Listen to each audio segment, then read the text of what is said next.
Hai semuanya, thank you banget udah join, sudah bergabung. Eh, kita akan mulai sambil kita nunggu teman-teman yang lain. Apa namanya? Kita akan ngobrol-ngobrol kayak biasa.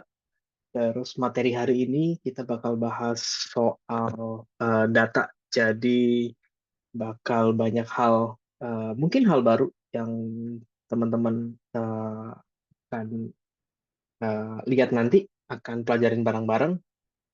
Tapi sebelum itu, suara saya kedengeran jelas nggak? Atau kurang kenceng atau gimana? Ada yang bisa ini confirm? Kayaknya oke Suara ya. aman, Kak. Sip. Oke, thank you, thank you. Nah, jadi di hari ini itu kita bakal bahas mengenai data, teman-teman. Data itu kan banyak banget ya. Kayak macam-macam lah. Nanti kita akan coba bahas dari gimana penerapannya bahkan di kehidupan sehari-hari. Jadi misalnya kayak kalau kita jalan kemana gitu. Jadi eh, data di sini jangan terlalu banyak mikir mungkin kayak oh data itu nanti semuanya berhubungan sama matematika atau gimana gitu yang kayak ribet-ribet. Enggak, kita cuma mau bikin apa sih yang kira-kira perlu diketahui sama semua orang ketika berhadapan sama data khususnya di kehidupan sehari-hari sekarang. Disclaimer sedikit dulu, materi hari ini bakal kita unggah nanti di kanal YouTube-nya manusia.id. Terus, jadi feel free to interact dengan materinya.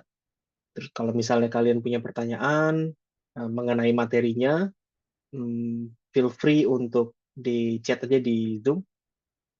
Ya, nanti saya akan sambil ngelihat juga sambil kita eh, telusurin materinya bareng-bareng. Oke, nanti kalau emang ternyata pertanyaannya belum dijawab, kalau kalian mau coba tanya lagi di Zoom juga boleh. Gitu. Jadi kayak feel free to utilize Zoom chat buat itu.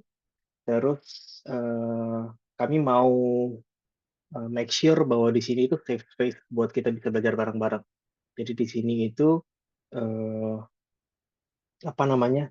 Hmm, safe space buat kalian nanya, safe space buat kalian ngejawab, safe space buat kalian belajar, dan kami mau menekankan hal itu. Jadi jangan takut malu, jangan takut nanya, karena kalau di manusia itu kita punya aturan. As usual, kita punya aturan bahwa hmm, salah itu bagian dari proses belajar. Jadi kalau memang ternyata ada pertanyaan, terus kalian salah ngejawab, and that's totally fine. Gitu. Karena ya pada dasarnya untuk kita belajar, untuk kita belajar hal baru, itu kita biasanya masih salah dulu. Gitu. Saya pun mungkin akan melakukan kesalahan nanti, Kazia juga akan melakukan kesalahan nanti, and that's totally fine. Jangan takut buat nyoba sesuatu yang baru, terus jangan takut juga buat jawab pertanyaan supaya nanti materinya nggak terlalu timpang. Gitu. Jadi kita bisa ngobrol banyak. Terus kalau emang ternyata kalian ada sesuatu yang kalian nggak paham, kalian nggak ngerti, kalian bisa langsung tanya.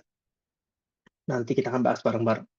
Terus belajar itu proses, jadi jangan takut untuk mulai. Dan kalau emang ternyata kalian ngerasa kenapa saya nggak ngerti tapi orang lain ngerti, kenapa saya ngerti orang lain nggak ngerti, eh, itu karena semua orang itu proses belajarnya beda-beda. Ada orang yang belajarnya harus ngajarin orang, kayak saya tuh kalau misalnya belajar tuh harus ngajarin orang. Terus ada orang yang belajarnya itu harus baca, ada orang yang belajarnya harus apa namanya nonton video, ada yang harus baca sambil denger lagu, ada yang harus pakai audiobook dan segala macam, ada yang harus coret-coret dan segala sesuatu. Bentuk belajar itu macam-macam dan semua orang tuh belajarnya dengan fase dan caranya yang masing yang beda-beda. Jadi and that's totally fine. Kalau emang ternyata kalian mungkin ngerasa kalian butuh waktu yang lebih untuk mengerti sesuatu, ya udah take your time, nggak masalah. Kita nggak harus ngerti di day one semuanya. Jadi by the time nanti materinya selesai, kalau memang ternyata kalian ada yang kalian nggak pahami, feel free buat nanya. Tapi kalau memang kalian butuh waktu untuk mencerna juga nggak apa-apa. Oke, totally fine semuanya. Nah, karena ini materinya manusia, jadi biasanya kan kalau kita bahas soal data literacy, slide pertama itu pasti mengenai data literacy adalah gitu. Definisi dari data literacy atau literasi data gitu. Tapi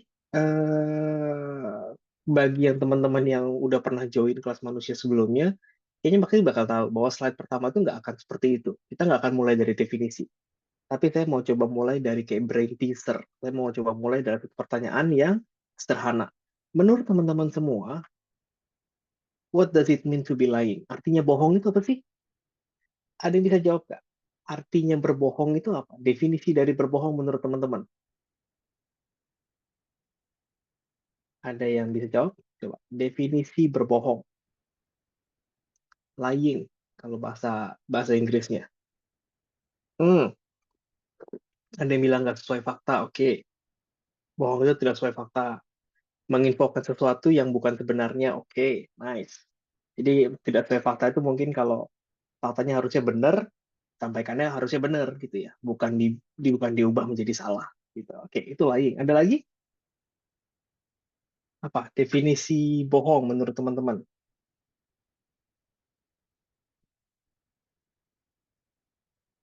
Kedua, oke, menginfokan sesuatu yang bukan sebenarnya. Oke, nice. Nah, saya mau coba eh, tanya lagi. Kalau misalnya saya punya data 1, 2, 3, 4, 5, terus saya sampaikan datanya sebagai 1, 2, 3, 10, dan 5, menurut kalian itu bohong apa enggak? Ada yang bilang ini bohong, ada yang bilang ini enggak.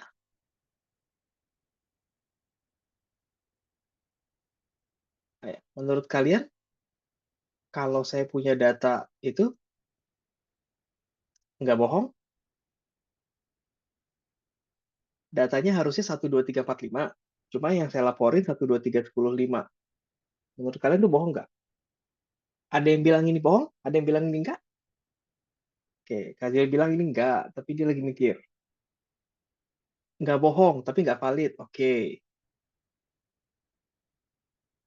oke. Ada yang bilang ini bohong nggak? Menurut saya ini bohong. Kenapa? Menurut saya. Karena menurut saya datanya udah nggak sesuai. Gitu. Kita punya datanya angka 1 sampai 5, tapi yang kita laporin di situ ada angka 10-nya. Gitu. Jadi menurut saya ini bohong. Kalau menurut kalian ini nggak bohong, and totally fine. Benar-benar nggak ada masalah. Oke. Nah, gimana kalau kita ubah sedikit?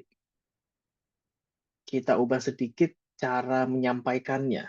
Datanya tetap sama, tapi cara menyampaikannya kita ubah. Jadi anggaplah kalau saya punya data 1, 2, 3, 4, 5, tapi ketika saya sampaikan, saya emphasize ke angka 2. Jadi kalau saya sampaikan, kayak seakan-akan kayak 1, 2, 3, 4, 5. Menurut kalian ini bohong nggak? Datanya sama soalnya. Datanya sama, tapi cara menyampaikannya yang berbeda. Berdasarkan definisi kalian tadi, itu bohong. Enggak. Hanifa bilang enggak. Oke. Yang lain gimana pendapatnya? Kalau menurut saya, ini harusnya nggak bohong, menurut saya. Tapi mungkin ada yang bilang kayak cara menyampaikan yang berbeda itu bisa ada indikasi bohong juga. Jadi agak macam-macam caranya. Pendapat saya ini bohong. Nah, kenapa saya mulai dengan informasi ini? Karena hal seperti ini itu marak kejadian. Hal seperti ini tuh marak dilakukan sama banyak orang gitu.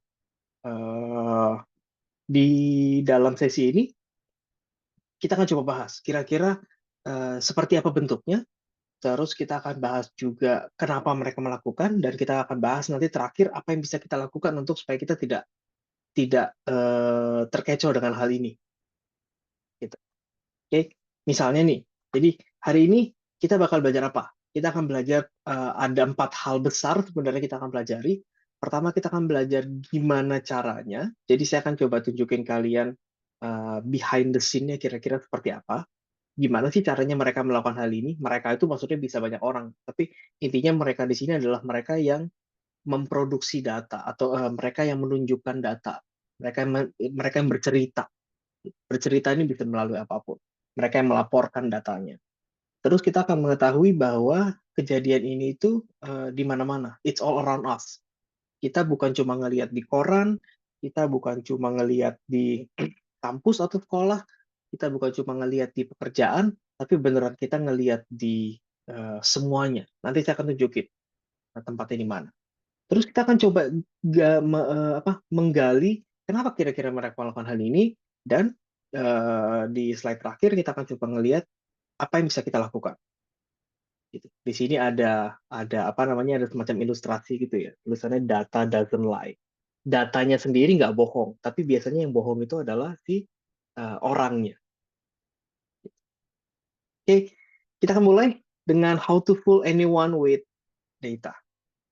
Nah, makin ke belakang materinya, saya akan makin butuh banyak bantuan kalian untuk interaksi. Jadi feel free untuk eh, sampaikan pendapat kalian, chat kalau emang ternyata kalian mau menjawab pertanyaannya. Oke, pertanyaan saya sederhana. Kalau dari grafik ini, menurut kalian atau apa yang bisa kalian simpulkan dari grafik ini? Ini ada grafik mengenai total penggemar musik berdasarkan genre.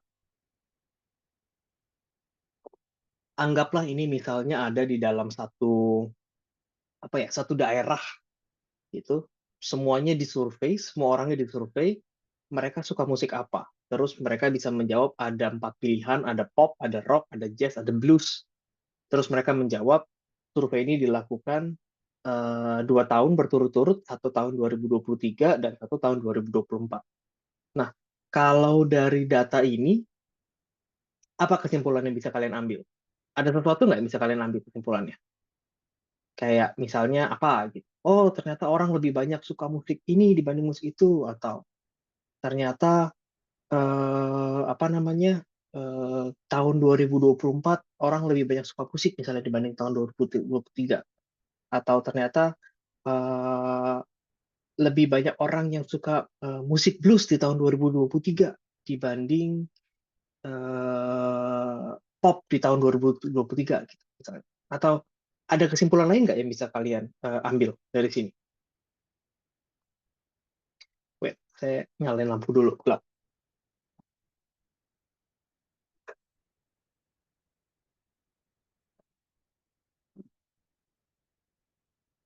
Kira-kira ini lagi suka hujan, jadi suka gelap bawaannya. Gimana, teman-teman? Ada yang agak susah kayaknya ya ngambil kesimpulannya ya, karena kelihatannya grafiknya biasa aja. Kelihatannya grafiknya semuanya kayaknya rata gitu aja.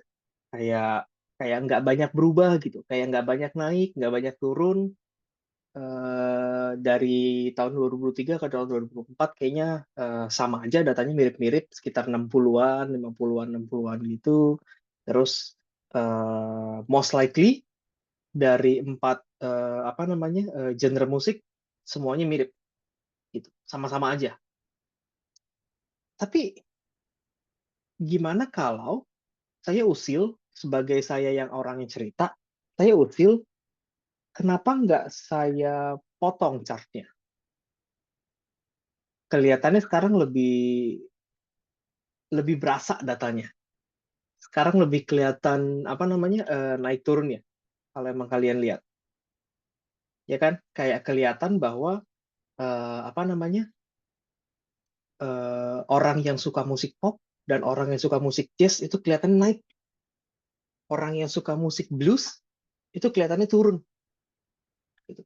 Padahal datanya sama teman-teman. Saya tidak ngubah data apapun. Yang saya ubah cuma di apa namanya, vertical axis-nya.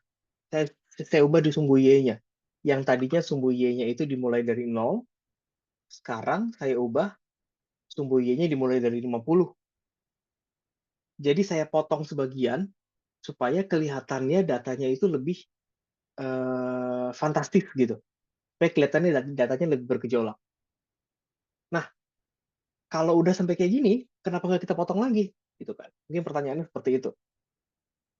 Kenapa nggak kita potong lebih jauh misalnya? Kita potong dari sekitar kayak 50-an ke atas. Kalau tadi kayak maksudnya kalau mau nipu kenapa nggak sekalian gitu. Kita potong lagi, sekarang minimalnya di 58. Jadi sekarang kelihatan kalau orang yang suka musik pop itu tiba-tiba jadi naik banget dari tahun 2023 ke tahun 2024. Padahal kalau kita lihat jumlahnya sama sebenarnya. Ini kayaknya jumlahnya sekitar 59, ya 59 orang 2023 yang apa namanya yang musik pop di sini, ya kan? Tuh kayaknya jumlahnya 59 orang. Terus kelihatannya dia naik banget ke 65 di sini, gitu. Jadi kelihatannya orang yang suka musik pop itu luar biasa peningkatannya. Kelihatannya, walaupun sebenarnya naiknya cuma 6 orang, gitu. Yang musik jazz juga kelihatannya seperti itu. Padahal naiknya cuma 2 orang, tapi kelihatannya kayak naiknya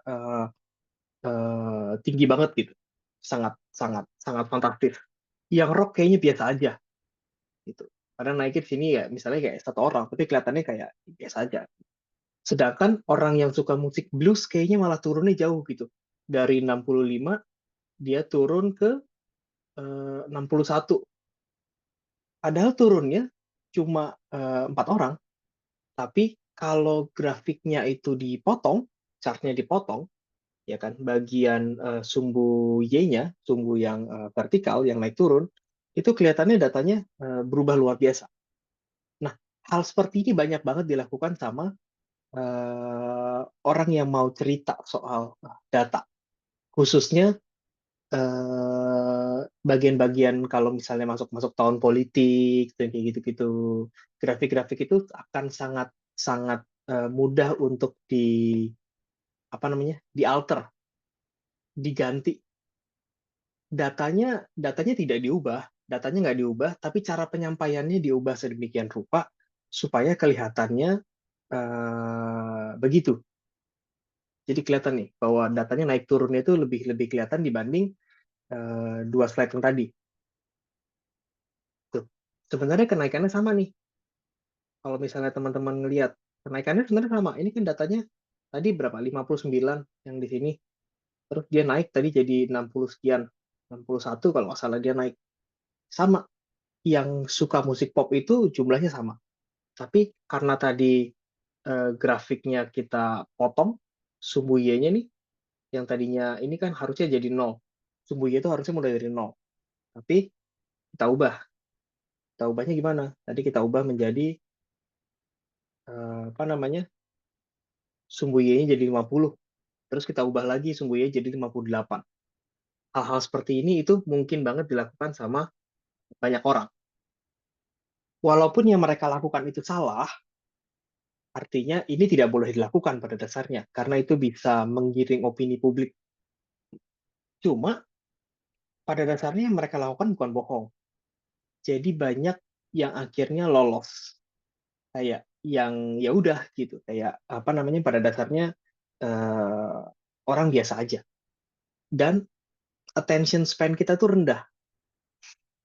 Jadi kayaknya kalau misalnya ngelihat grafik yang seperti itu, grafik yang seperti ini tuh kayaknya lebih menarik gitu dibanding ngelihat grafik yang seperti tadi. Gitu.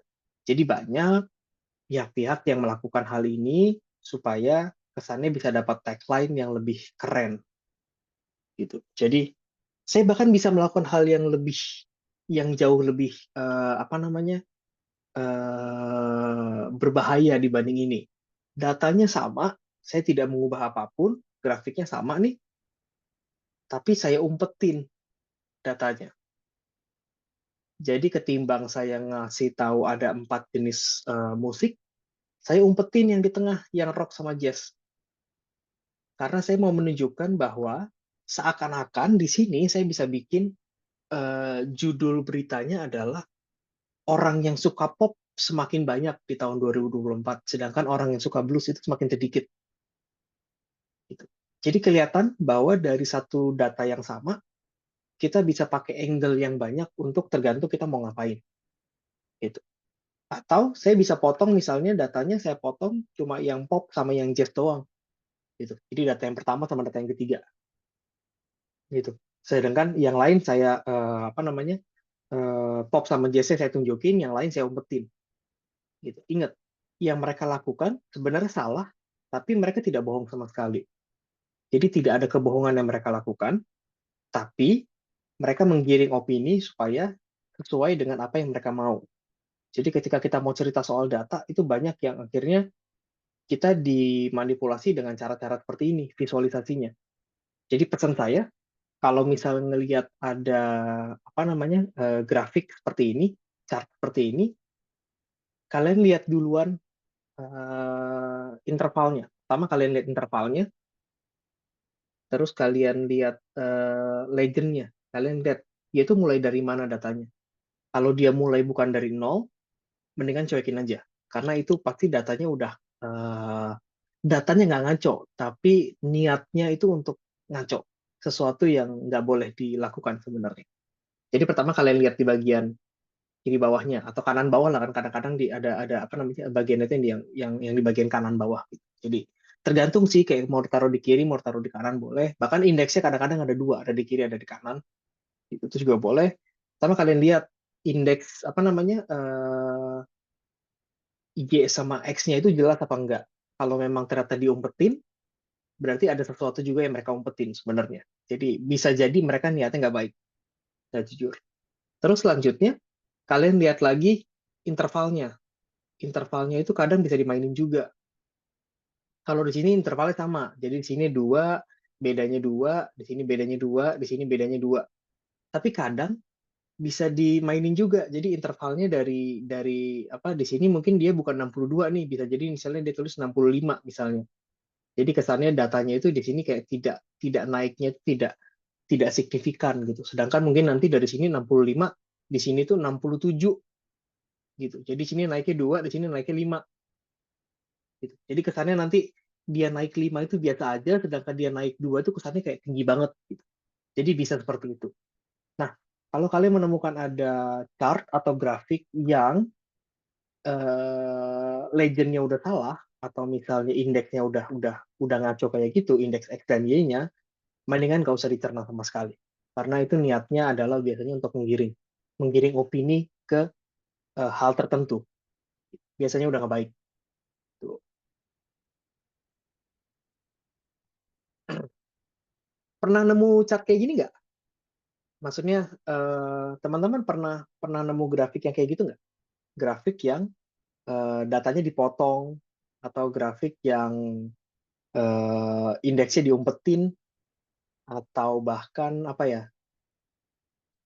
rasionya nggak sama, hal kayak gitu. Kalau memang ternyata ada, bisa kasih tahu. Jadi nanti kita antara bisa bahas bareng. Atau saya penasaran aja sih, kayak saya tuh lumayan suka ngelihat grafik-grafik yang kayak gitu soalnya, karena menarik buat diketawain bareng-bareng. Gitu. Nah, selanjutnya ada satu statement, ada satu judul berita lah misalnya gitu lah. Kalau misalnya ada orang yang cerita, oh iya penghasilan rata-rata kantor saya itu 23 juta per bulan. Menurut kalian, kalian mau nggak kerja di kantor ini? Gimana? Kalau kalian yang ada di sini, kalau kalian ngelihat berita seperti ini, misalnya ada mereka yang promosi nih, oh kantornya penghasilan rata-ratanya itu 23 juta. Kalian gimana? Kayak kalian lebih lebih lebih tertarik buat gabung atau enggak? Kalau saya lebih tertarik buat gabung karena ngelihat kayak ih gajinya lumayan nih gitu. Buat buat buat bulanannya lumayan gede. Oh enggak, Kazia bilang enggak. Oke, Kazia mungkin apa namanya ngincar yang lebih gitu. Tapi mungkin ada yang bilang iya. Jadi kayak ngelihat, oh iya UMR kita kan cuma 5,5 ya, 5,56 juta gitu. Jadi kayaknya ini lumayan nih, bisa 4 kalinya UMR. Jadi kayaknya kantornya oke. Cuma eh, hal-hal seperti ini juga kita nggak bisa langsung take it for granted. Kita nggak bisa langsung apa namanya terima gitu aja ininya infonya. Kenapa? Karena kalau saya liatin data aslinya misalnya sebenarnya kayak gini. Jadi kita bisa lihat nih bahwa bahkan yang gajinya di atas apa yang gajinya di bawah UMR itu sebenarnya masih lebih banyak dibanding yang gajinya di atas UMR. Sayangnya, mungkin mungkin untungnya buat mereka yang punya data. Untungnya mereka ada satu orang yang kebetulan gajinya gede banget. Ini CEO misalnya, gajinya 125 juta per bulan. Sehingga kalau kita hitung rata-ratanya atau apa namanya mean ya, rata-rata aritmatiknya itu rata-ratanya jadi gede banget. Padahal kalau misalnya data yang dua ini nggak ada nih, data yang dua ini nggak ada, kita lihat rata-rata itu pasti kurang. Rata-ratanya pasti kurang jauh gitu. Mungkin sekitar kayak mungkin sekitar kayak 6 jutaan gitu rata-ratanya. Nah, kalau apa namanya? Di bahasa Inggrisnya sebenarnya ini semua bisa dibilang namanya average. Nih, di bahasa Inggris itu tiga-tiga hal ini tuh namanya average semua. Mean, median, atau modus, atau misalnya kayak teman-teman kayak pernah, mungkin di sekolah dulu pernah, apa namanya, pernah belajar juga, ada namanya mean, ada namanya median, ada namanya modus. Tiga-tiganya itu rata-rata.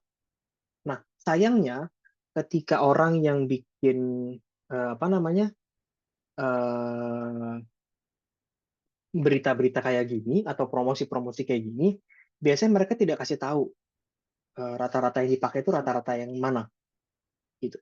Mereka cuma ngelihat dari rata-rata yang mereka dapat mana yang kira-kira menurut mereka bisa digunakan untuk promosi istilahnya gitu.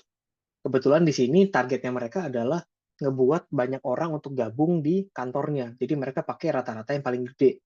Padahal sebenarnya menurut saya yang paling menggambarkan, kayaknya menurut kita, yang paling menggambarkan adalah si median. Median itu nilai tengah gitu. Jadi tergantung kita mau pakai data yang mana, lagi-lagi yang kita lakukan ini nggak bohong. Yang kita lakukan ini benar kok. Kita tidak ada berbuat tidak jujur di sini. Tapi yang kita lakukan adalah eh, memilih fakta mana yang mau kita ungkapkan, memilih fakta mana yang mau kita tunjukin, mana yang mau kita umpetin sehingga persepsi publik itu bisa jadi berubah. Gitu. Nah, kalau misalnya kita apa namanya lihat average itu tadi ada tiga, mean, kayaknya teman-teman banyak biasanya kalau bilang rata-rata atau average itu bilangnya pasti pakai yang pertama biasanya mean. Jadi datanya dijumlahin semuanya apa namanya dijumlahin 1 2 3 4 5 itu dijumlahin terus dibagi sama total datanya. Sorry itu bukan total bagi jumlah bagi total. Oke. Terus biasanya tuh data-datanya itu untuk data-data yang sifatnya itu interval atau rasio. Jadi data-data misalnya kayak mungkin nanti nanti kita bahas. Nah, kalau untuk median, median tuh angka tengah. Jadi kira-kira kalau angka tengah itu kita ngelihatnya angkanya kita urutin dari yang paling kecil ke paling besar, terus kita lihat di mana mana yang paling tengah. Ini kan angka pertama, ini angka kedua, ini angka ketiga, ini angka keempat, ini kelima, ini 6, 7, 8, 9, 10. Nah, kita lihat angka tengah itu berarti kan yang di sini nih, antara sini. Berarti kayak 5 juta ditambah 5 juta dibagi dua. Berarti mediannya adalah si 5 juta ini. Gitu. Jadi kayaknya sebenarnya yang lebih menggambarkan average-nya, centrality-nya dari data ini, itu sebenarnya yang median. Tapi tergantung dari penggunaan, biasanya orang bisa pakai yang lain. Mereka bisa pakai yang modus. Modus tuh angka yang paling banyak muncul. Gitu. Jadi modus tuh angka yang paling banyak muncul. Jadi kalau tadi angka modusnya itu mungkin kayak 3,5 juta. Pokoknya yang paling banyak muncul, frekuensi paling banyak muncul. Biasanya untuk data-data yang sifatnya kategorikal. Jadi kayak data-data nominal. Maksudnya apa data nominal? Ya gitu. Kalau misalnya kita tadi ngelihat gender atau genre musik, atau misalnya provinsi di Indonesia, atau misalnya data-data kabupaten, itu data-data nominal namanya. Data-datanya itu sifatnya kategorikal, ya kan? Bisa bisa dibikin kategori, cuma dia nggak ada urutannya. Jadi ibaratnya kayak perempuan dan laki-laki itu nggak ada urutannya. Genre musik itu nggak ada urutannya. Kayak pop duluan, rock yang di atas, atau dangdut yang di atas itu tuh nggak ada urutannya. Itu makanya nominal. Kalau untuk data nominal, pakailah yang si modus tadi gitu. Karena data nominal tuh kayak ibaratnya kayak tidak bisa dihitung dalam dalam artian gitu. Nah, ada lagi namanya data ordinal. Data ordinal tuh kayak categorical tapi ada urutannya. Jadi kalau teman-teman biasanya ngasih rating tuh, ngasih rating makanan 1 sampai 5, itu sebenarnya data ordinal, tapi ada bintangnya di sini. Ada juga yang bilang itu sebenarnya data interval. Tapi ya udahlah, biasanya itu disebut data data ordinal. Kenapa? Karena makanan dengan rating 2 itu tidak tidak 2 kali lebih enak dibanding makanan dengan rating 1 gitu. Jadi kayak kita nggak bisa, urutannya ada, jadi makanan dengan rating 5 itu pasti lebih enak dibanding makanan dengan rating 1, tapi apakah 5 kali lebih enak itu nggak bisa ditahu. Jadi kayak subjektif banget gitu. Itu makanya kenapa dia disebut data ordinal biasanya. Walaupun bisa dihitung juga gitu, kayak bisa dibikin rata-ratanya. Jadi kalau teman-teman misalnya apa namanya, ngelihat ada rating tuh atau anxiety level gitu misalnya. Anxiety level saya misalnya 7, dari 1 sampai 10, 7 gitu. Terus atau misalnya tiap hari kita mau catat anxiety levelnya, misalnya hari pertama itu 1, hari pertama 2, hari kedua 2, dan segala macam. Untuk cari rata-ratanya biasanya kita pakai median, kita pakai tengah-tengahnya. Jadi kita pakai si angka tengah dibanding kita pakai si min, karena nggak bisa kita jumlahin terus kita kita apa namanya, kita bagi dengan jumlah data, itu nggak bisa. Kenapa? Bayangin misalnya di hari pertama anxiety level saya 1 misalnya, standar aja kayak happy aja gitu. Tapi besok saya stres, jadi saya bilang anxiety level saya 10 gitu. Kan kita nggak bisa bilang rata-ratanya 5, saya moderate gitu kan, itu nggak bisa gitu. Terus tipe data yang terakhir itu ada interval atau rasio. Itu kayak datanya itu ada skalanya yang tetap gitu. Tapi kalau untuk rasio itu ada angka nolnya, artinya nol tuh nggak ada. Kayak tinggi badan, kalau tinggi badan nol tuh kan artinya dia nggak ada tinggi badannya gitu, nol. Tapi kalau temperatur temperatur nol derajat itu artinya dia dingin banget kalau 0 derajat Celcius. Jadi nol di sini itu ada artinya. Sedangkan kalau tinggi badan nol itu artinya nggak ada gitu. Tapi perlu nggak sih kita hafalin ini? Sebenarnya enggak. Kita coba ngelihat aja gimana sih caranya kita pakai average yang benar gitu. Kalau tadi misalnya kita ngitung gaji, mendingan pakai median gitu. Karena tergantung kita mau ngelihat konteksnya apa. Kita mau ngelihat konteksnya kira-kira yang menggambarkan dari apa namanya, eh, si penghasilan itu dia pakai average yang mana. Jadi jangan sampai kita pakai average yang nggak sesuai. Kalau kita mau ngitung misalnya ini kilometer per liter untuk bensin, ya kita nggak bisa pakai median atau kita nggak bisa pakai modus. Kita pakainya pasti min, rata-rata yang biasa gitu. Atau arithmetic mean kalau nggak salah orang bilangnya. Atau kita mau ngelihat skor di kelas, itu kita bisa pakai min gitu. Misalnya nilai matematika di kelas ABC gitu. Atau kita mau ngitung rata-rata temperatur, kita bisa pakai min. Cuma ingat kalau tadi kita lihat di data yang ini, min atau rata-rata yang biasa kita pakai itu nggak cocok buat dipakai kalau datanya itu skewed. Datanya itu banyak outliers-nya. Atau skewed itu kayak miring. Jadi kalau kita lihat kan di sini, datanya pada dasarnya ini mirip-mirip ya. 3 juta sampai 10 juta ini intervalnya kayak tidak begitu jauh. Tapi ada 2 data yang dia tinggi banget.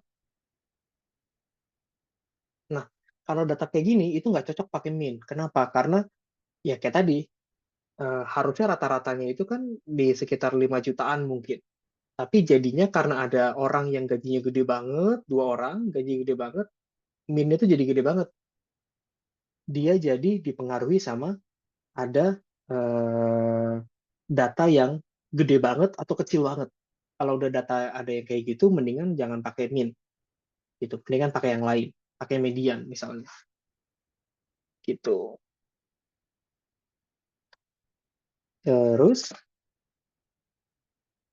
nah kalau misalnya kita mau hitung voting, otomatis kita pakai yang mode, karena voting itu berhubungan sama frekuensi.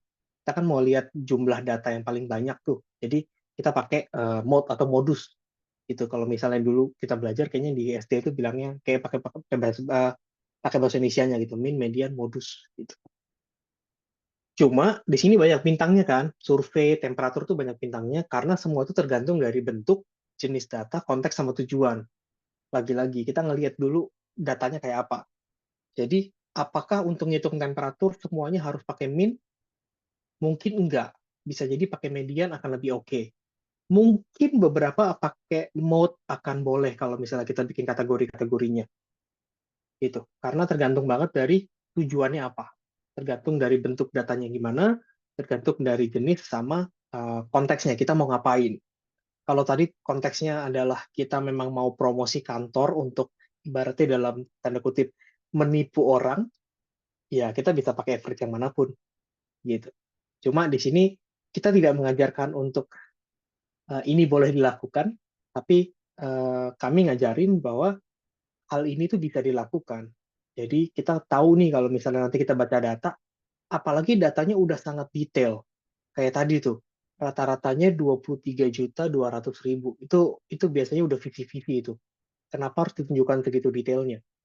Kenapa nggak dibikin 23 juta aja gitu? Atau misalnya kenapa nggak dibikin 20 juta aja?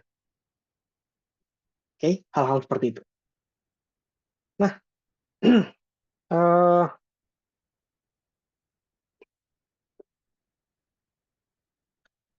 selanjutnya saya pengen teman-teman coba berpikir, brain teaser sebentar.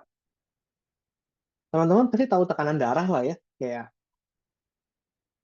biasa kalau kita pakai alat apa namanya tensi itu kalau orang-orang pada bilang tensi mungkin kita di rumah sakit atau puskesmas atau di mana gitu kita kan suka pakai alat tekanan darah tuh. Nah, normalnya itu biasanya 120/80. Jadi kalau misalnya teman-teman apa namanya baca soal tekanan darah tuh normalnya kayak gitu. Nah, menurut teman-teman di sini semuanya, kalau kita punya data tekanan darah, kita lebih baik pakai average yang mana buat cari rata-ratanya? Ada yang bisa jawab nggak? Atau ada yang mau coba jawab nggak? Coba saya tunggu di chat. Menurut kalian pakai yang mana? Pakai yang min, pakai yang median, atau pakai yang mode atau yang modus? Kalau datanya misalnya kayak gini, datanya ada 80. Saya cuma ngambil yang atas aja ya. Jadi kan tekanan darah biasanya kan kayak berapa per berapa gitu. Saya bikin lebih simpel aja, coba kita pakai yang atas aja gitu. Yang bawahnya cuekin aja gitu. Jadi kalau ada data kayak gini, menurut teman-teman bagusnya pakai yang mana? Average-nya. Saya penasaran sama pendapat kalian.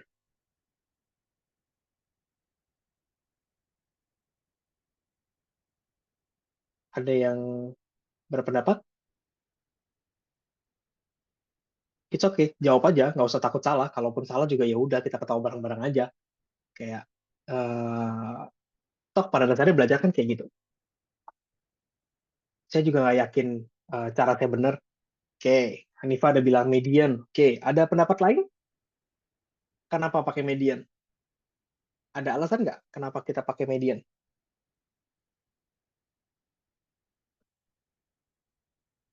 Kalau saya mungkin akan pakai median juga, gitu. Karena saya ngerasa di sini datanya lumayan apa namanya range-nya lumayan tinggi. Data normalnya itu kayak 120, terus dia ada yang kayak 200 nih, berarti orangnya mungkin dari hipertensi kali ya. 180, 155, 200 tuh dia udah tinggi banget gitu. Jadi pakai median. Cari angka yang paling dekat ke normal. Oke, nice, nice. Pertimbangannya bagus, pertimbangannya bagus. Nggak salah juga. Kan kita mau lihat rata-ratanya. Nah, eh, semestinya kita pakai median. Tadi nilai tengah kan, karena datanya itu skewed, datanya itu miring gitu. Jadi di sini datanya itu ada yang kayak mendekati normal, ada yang parah banget enggak, tidak normal sama sekali gitu misalnya. Cuma lagi-lagi kalau tadi kan kita ngelihat ya, untuk menentukan rata-rata atau menentukan mana yang mau kita pakai itu tergantung dari konteksnya juga. Konteks, bentuk, tipe data dan segala macam. Jadi ini juga bukan ibaratnya ilmu pasti, tapi banyak yang subjektivitasnya juga tergantung dari kebutuhan. Gitu. Cara yang lebih bagus sebenarnya adalah kita kategoriin Maksudnya apa kita kategoriin? Kita ngelihat nih, oh ini tuh sebenarnya masuk ke dalam kategori low misalnya, anggaplah low. Ini misalnya masuk dalam kategori normal, misalnya normal.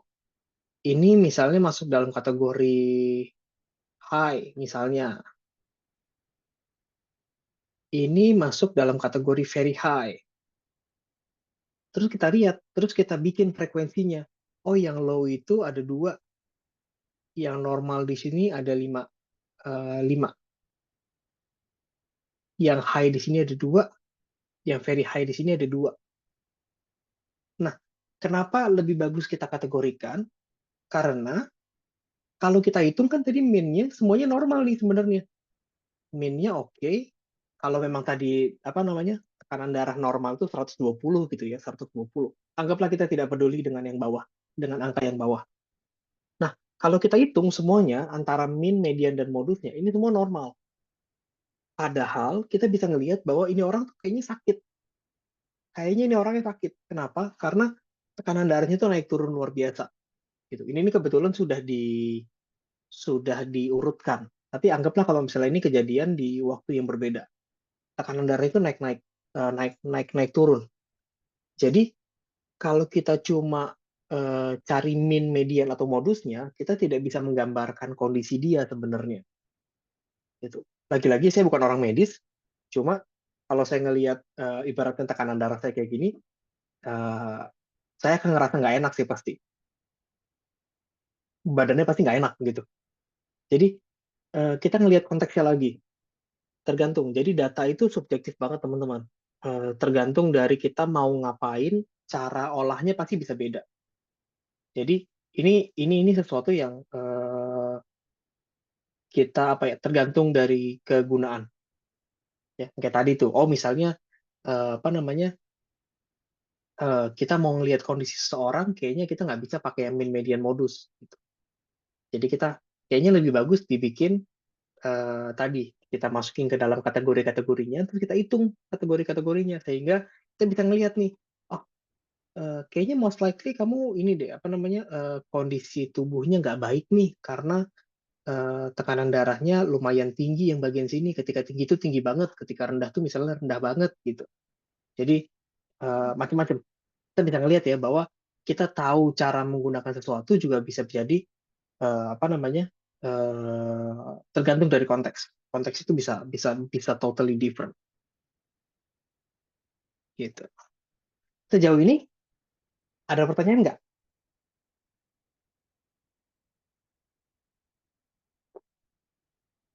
Sebelum kita masuk ke dalam bagian yang kedua, ada yang mau teman-teman tanyain atau so far so good?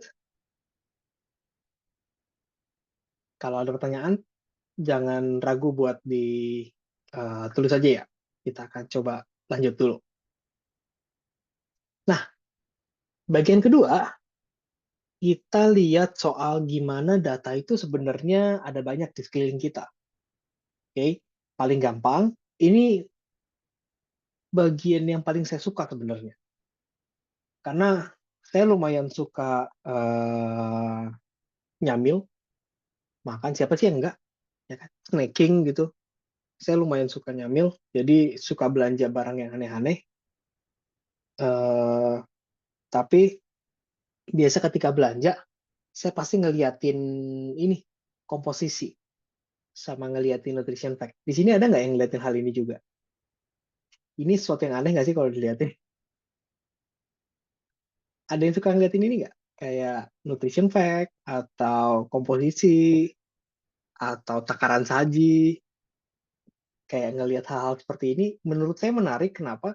Karena kadang banyak yang suka diumpetin, banyak yang suka ngumpetin datanya, karena pada dasarnya eh, produsen, nah, Kazia bilang enggak.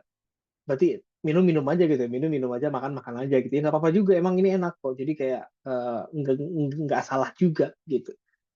Tapi coba deh nanti kapan-kapan, jadi ini kemarin eh, saya baru bikin materi ini kemarin, jadi kemarin tuh saya jalan ke Indomaret, terus saya foto-fotoin tuh barang-barang yang ada di situ. yang kayaknya menarik buat kita bisa bahas bareng-bareng gitu. Eh ini ada susu Ultramilk. Gak apa kalian nyebut merek, nggak usah disensor-sensor juga lah, namanya juga belajar. Lagi ngapain juga disensor. Eh biasanya yang saya lihat ketika ngelihat satu produk itu, saya pertama ngelihat ini dulu nih, apa namanya, sajian perkemasan. Jadi ngelihat sajian perkemasan. Jadi satu kemasan itu berapa sajian? Sajian itu ibaratnya kayak satu kemasan itu bisa layaknya dikonsumsi berapa kali dalam sekali itu, apa namanya, sekali makan. Kalau susu layaknya kayaknya kalau satu kemasan tuh sekali minum kan, gitu. Jadi di sini tulisannya satu sajian per kemasan. Tapi waktu itu saya pernah ngelihat ada susu tuh kalau salah yang dua sajian per kemasan. Jadi kayak not really sure. Kalau susu yang kecil, ini susu yang kecil kayak 150 mili apa ya? Gitu. Satu 100, sorry, 200 mili. Ya tulisannya 200 mili. Gitu. Jadi pertama saya lihat satu sajian per kemasan. Kalau misalnya dia apa namanya? Kayak dua sajian per kemasan atau lebih, eh, cara ngelihat informasinya beda. Terus biasanya saya suka ngeliat komposisi juga.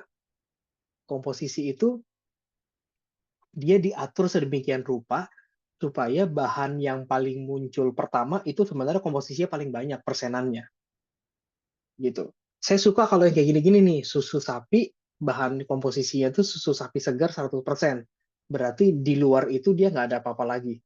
Dia dikemas, ya isinya itu cuma susu doang gitu. Tapi cara ngolahnya mungkin ada yang UHT, ada yang pasteurisasi dan segala macam tuh yang kayak saya nggak ngerti. Cuma komposisinya yang saya tahu dia susu sapi gitu. Kenapa kita mau lihat komposisi? Karena pada dasarnya banyak hal yang uh, in a way diumpetin sama produsen gitu. Nanti kita akan lihat beberapa produk yang lain gitu. Terus setelah itu biasanya saya ngelihat ada dua, saya ngelihat gula sama saya ngelihat garam. Di sini gulanya oke lah 8 gram karena pada dasarnya kan susu itu manis ya karena ada gulanya, ada laktos di situ susunya. Jadi kalau susu dari sini tuh dia tulis ada laktos 8 gram jadi wajar. Susu memang ada gulanya jadi nggak apa-apa.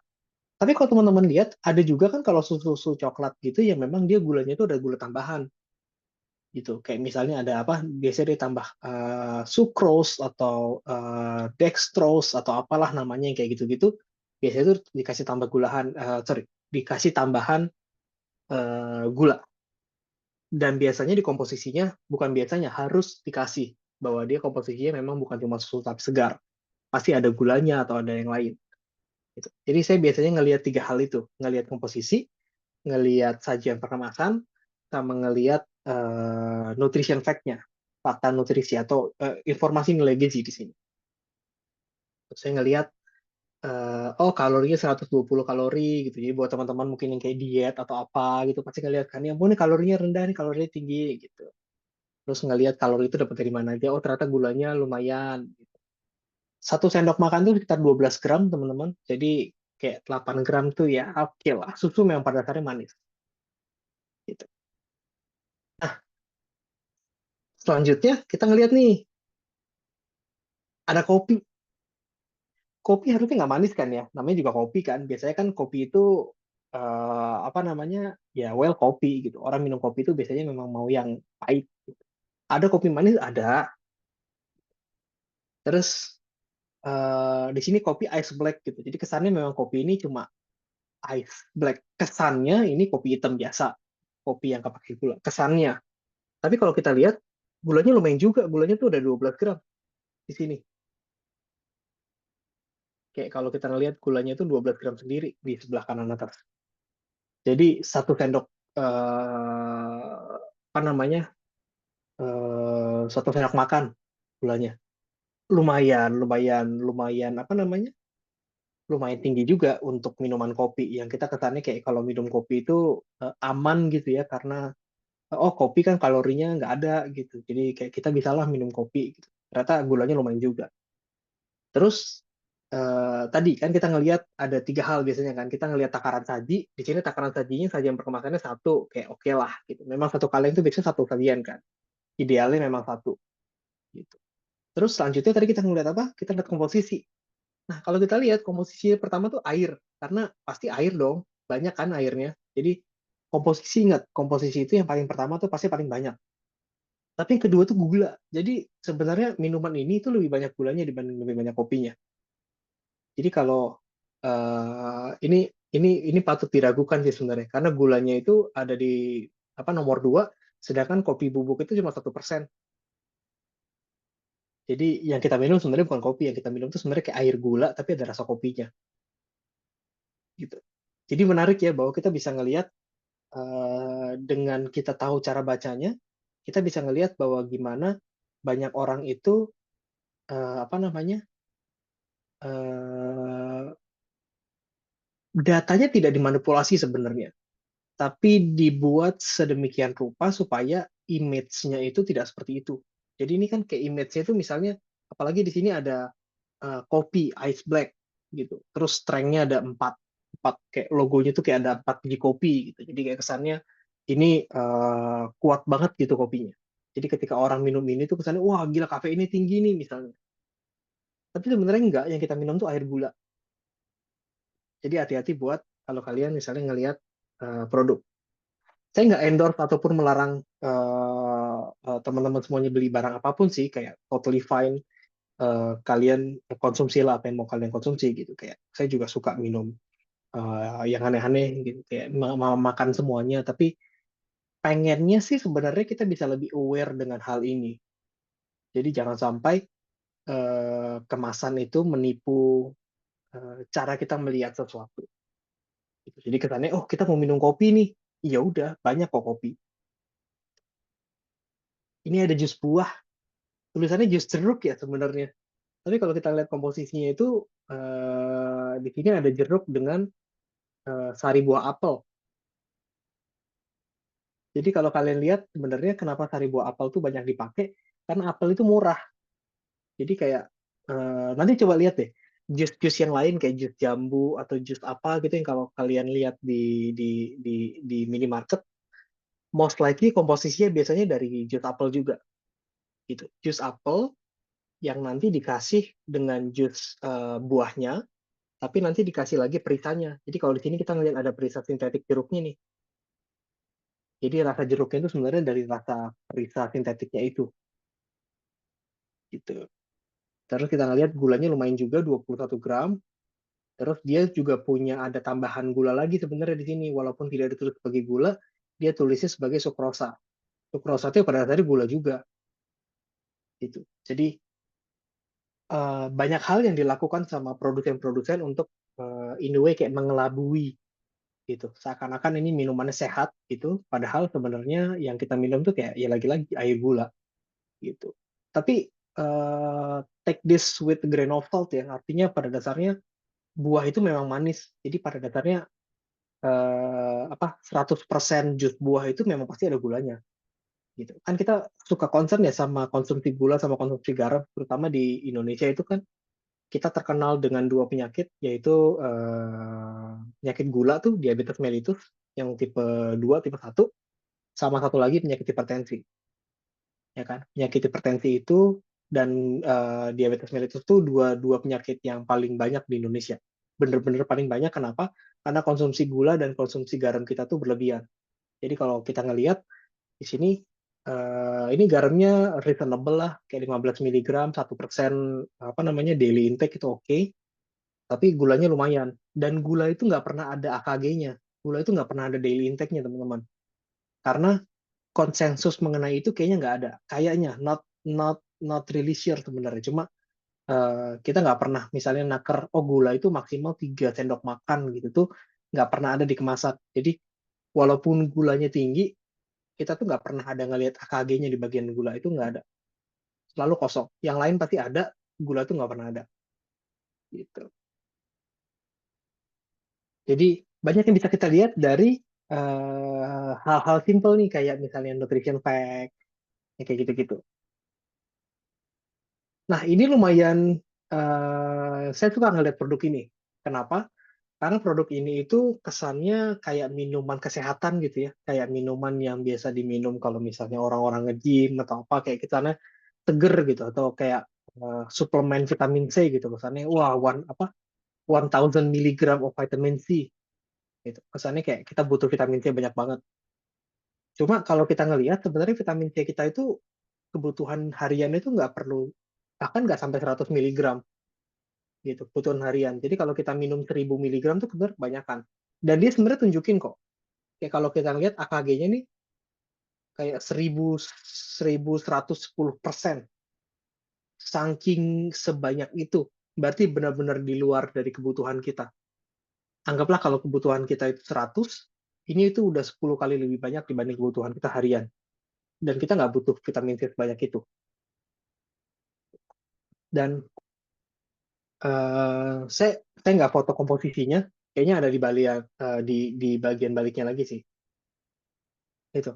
Terus kalau kita lihat gulanya lumayan banyak nih, gulanya kayak 40 gram. 40 gram tuh kira-kira kayak hampir 4 sendok. Jadi yang kalian minum sebenarnya, yang kita minum sebenarnya saya juga minum ini dulu. Yang kita minum sebenarnya itu kayak lebih kayak air gula rasa jeruk gitu. Jadi karena pada dasarnya gulanya banyak banget. Jadi wajar kan kalau kita ngelihat kenapa apa namanya di Indonesia yang kena diabetes dan kena hipertensi itu tinggi banget jumlahnya. Karena produsen-produsen itu pada melakukan hal ini, jadi seakan-akan kayak menyembunyikan hal ini. Jadi minuman yang pada dasarnya tidak sehat banget, ini benar-benar yang kayak nggak sehat banget nih. Mungkin kalau kayak di Singapura yang mereka punya apa namanya rating rating kan ada rating A sampai E itu kalau nggak salah mengenai kayak kadar gula. Ini tuh ratingnya udah jelek banget. Ratingnya benar-benar yang jelek banget, yang kayak paling bawah gitu. Tapi kalau dikemas seakan-akan seperti minuman kesehatan, orang pada minum juga kok gitu. Karena siapa sih nggak mau sehat gitu. Dan harganya juga nggak mahal harusnya. Siapa sih nggak mau sehat? Cuma yang repot kan adalah bahwa eh, kalau definisi menipu kita tadi di awal adalah cuma menyampaikan informasi yang salah, menyampaikan data yang tidak sesuai, mereka nggak berbohong gitu. Mereka mereka yang tadi ditunjukin itu sama sekali nggak ada yang berbohong sama sekali gitu. Kayak pada dasarnya mereka jujur. Data yang mereka sampaikan tuh akurat semua. Jadi ketika mereka bilang gulanya 40 gram, mereka benar-benar sampaikan gulanya 40 gram gitu. Tapi kemasan informasinya itu beda banget dari apa yang kita harapkan gitu. Mereka mengemas informasi kayak gini tuh kesannya kayak, ini tuh minuman sehat gitu. Kayak tadi, oh ini jus buah gitu. Jus buah pasti sehat dong, misalnya. Atau ini jus jeruk gitu. Berarti eh, murni dong gitu, misalnya. Apalagi tulisannya kayak manfaat buah dari alam dan segala macam hal seperti itu yang apa namanya eh, manuver-manuver itu dilakukan untuk ya nyembunyiin hal-hal kayak tadi gitu, nyembunyiin hal-hal yang seharusnya memang mestinya kita nggak perlu minum nggak perlu makan gula sebanyak ini kok, atau kita nggak perlu minum vitamin C sebanyak ini kok tiap hari gitu. Tapi karena memang mereka tidak boleh bohong, ya mereka nggak akan bohong. Tapi nggak ada aturan kan bahwa mereka tidak boleh mengemas ini sebagai produk yang sehat, itu tuh kayaknya nggak ada aturan gitu. Terus ini saya nggak baca, saya nggak foto kemasan depannya, tapi ini Pocky. Siapa sih nggak makan Pocky? Pocky tahu lah ya, yang kayak snack yang apa stick-stick itu coklat. eh ada yang aneh nggak menurut teman-teman? Kalau dari ngeliat informasi yang tadi tuh, yang tadi kita udah latihan banyak, ada yang aneh nggak kalau dari informasi ini? Atau apa informasi yang kalian tangkap kalau dari ngelihat ini? Ada yang bisa bantu saya nggak?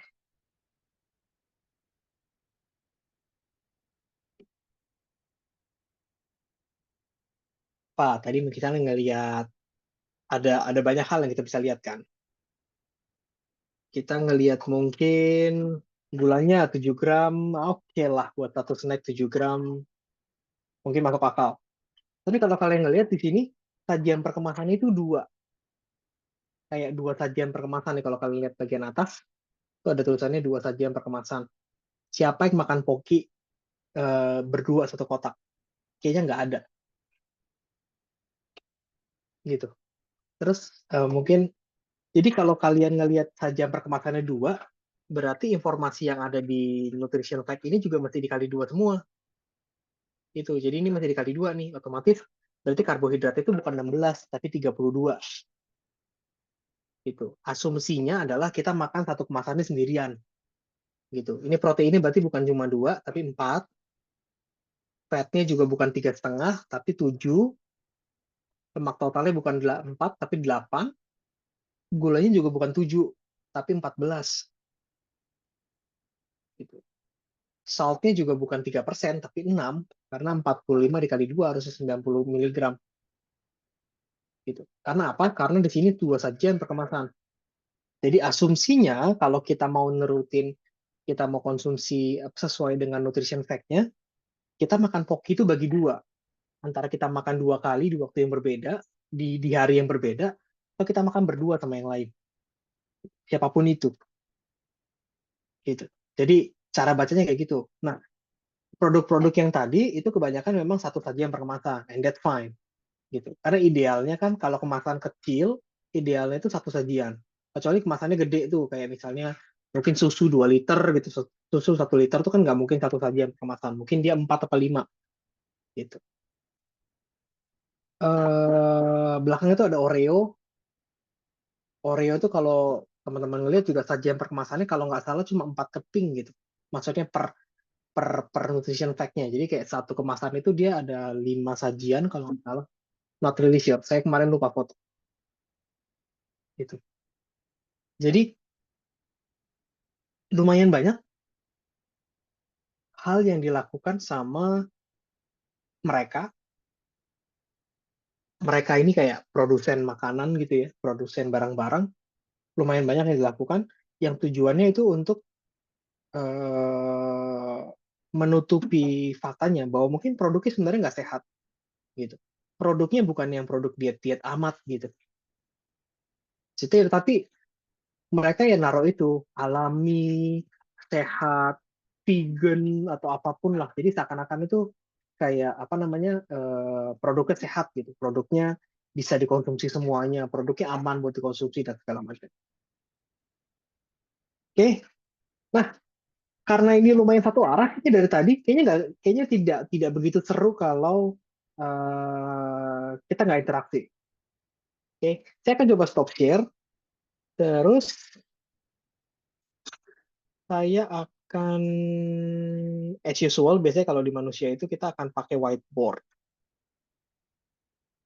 Jadi saya akan bikin whiteboard di sini.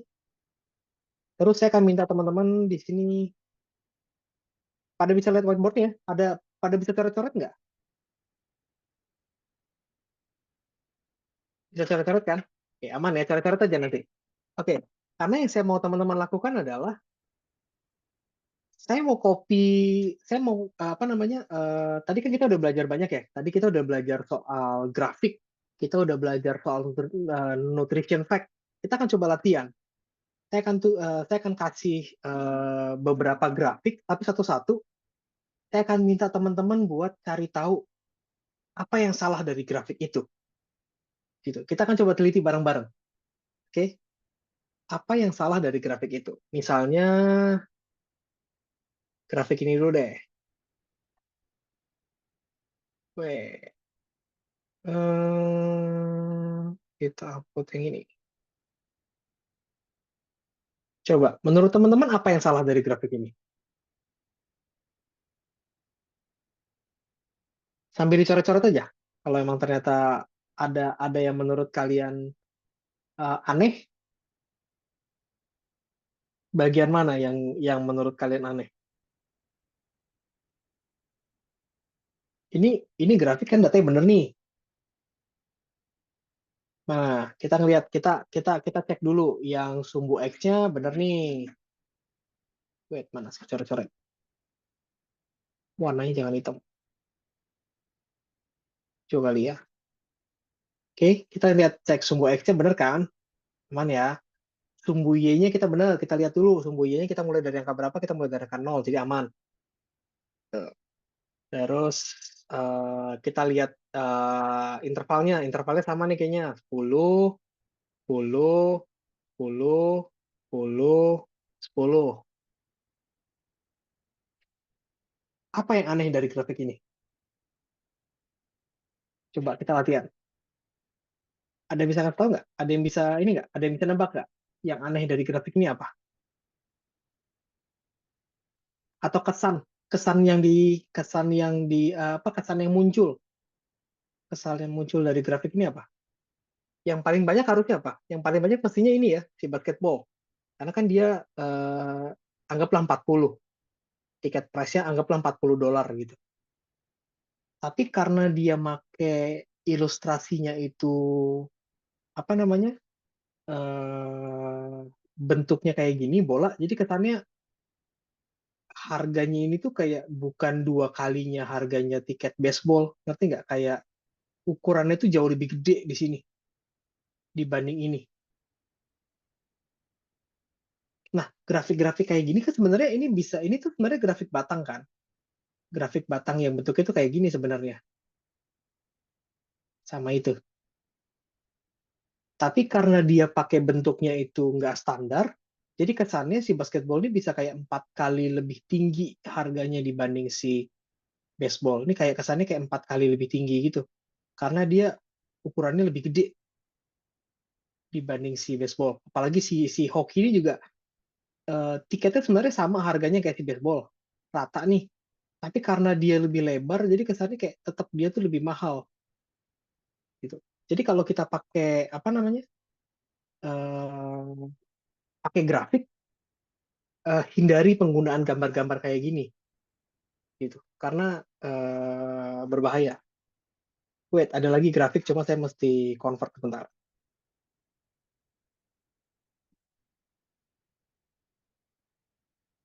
Format gambarnya salah ternyata. Bentar ya. Ada lagi satu grafik yang kita, mana dia? Nah ini coba sambil nunggu, ada grafik kedua. Nggak support juga dia. Nah ini, coba teman-teman kan bisa sambil ngezoom dan segala macam tuh. Nah, menurut teman-teman di sini apa yang aneh?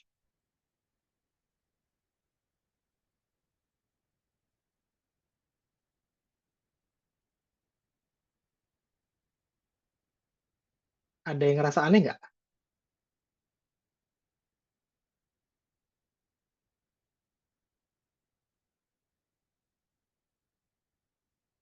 Apa yang aneh dari gambar itu?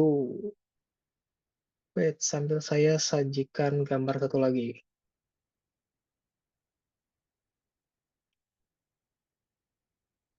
Nah, kalau kita ngelihat gambar kayak gini, kita mesti ngelihat dia itu, nih kalau kita zoom ya,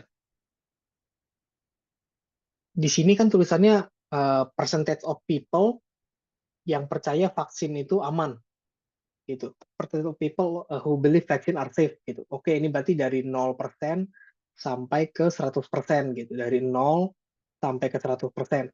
Tapi kan kita nggak tahu ya si sumbu Y-nya ini apa. Sumbu Y-nya ini nggak jelas nih yang sumbu naik turun ini. Jadi kita nggak pernah tahu si Jepang tuh kenapa di bawah, sedangkan si India tuh kenapa di atas tuh kita nggak tahu. Jadi kayak kenapa ditaruh di bawah, kenapa ditaruh di atas. Jadi kayak kalau kalian ngelihat grafik terus salah satu sumbunya itu nggak ada, apa namanya, identitasnya, ini kayak gini kan, ini nggak ada nih, nggak ada keterangannya, itu berarti grafiknya ngaco gitu ya. Jadi kalau dia cuma ngasih keterangan satu doang nih dibanding satu lagi, itu berarti grafiknya ngaco. Ada lagi, wait, ini oke, ini dari salah satu media di Indonesia. Menurut kalian apa yang aneh dari sini? Ada yang bisa nebak nggak?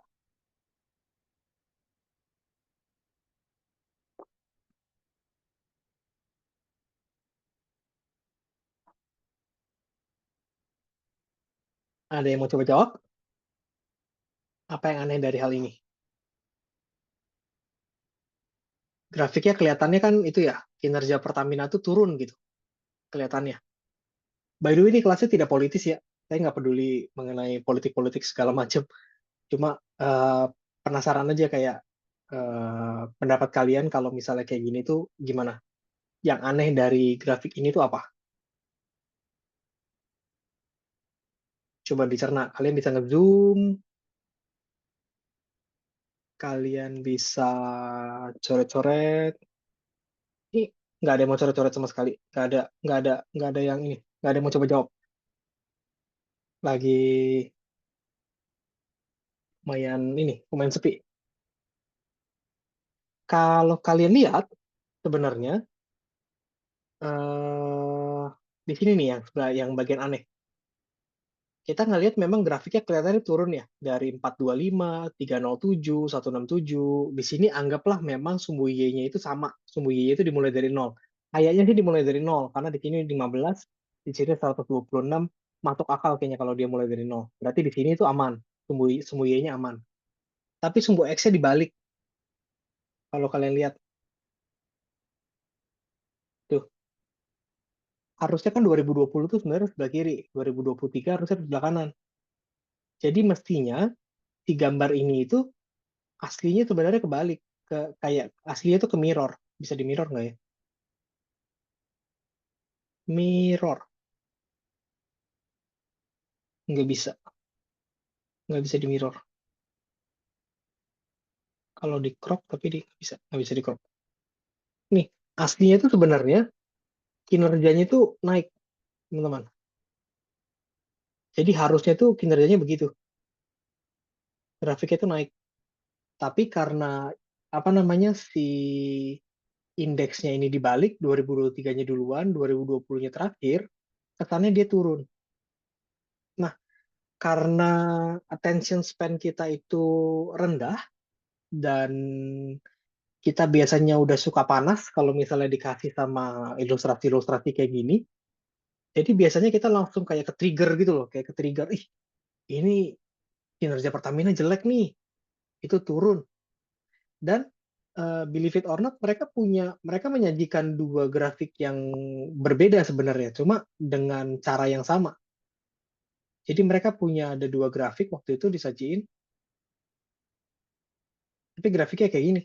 Sama, dua-duanya sama-sama ini, sama-sama dibalik. 2023-nya duluan, 2020 terakhir. Padahal seharusnya ini dibalik. Jadi kinerjanya mestinya naik justru. 863-nya itu sebenarnya harusnya di sini. Terus dia kinerjanya naik begitu.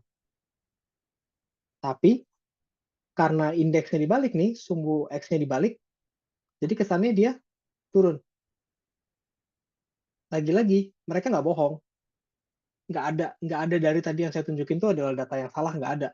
Tapi informasi yang disampaikan akhirnya jadi salah karena penyajiannya nggak benar gitu. Karena disajikan apa namanya diarahkan ke ke satu hal, jadi yaitu opininya digiring ke sana. Lagi-lagi saya nggak gitu peduli soal perusahaannya atau kader siapa yang menjabat dan segala macam.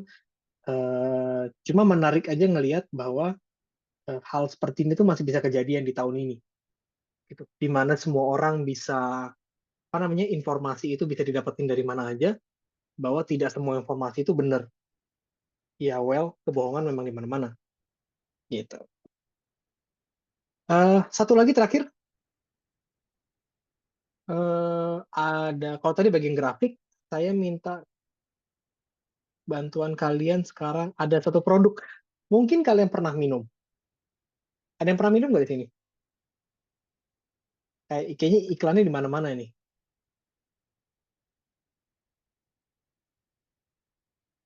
Nah, menurut kalian apa yang aneh dari dua gambar? Apa ini gambar yang sama ya, cuma depan belakang doang, samping sini sebenarnya. Apa yang aneh dari sini? Oke, ada yang highlight ini vitaminnya di highlight. Oke, kesannya apa nih? Kesannya kayak vitaminnya tinggi gitu ya. Oke, ada lagi nggak?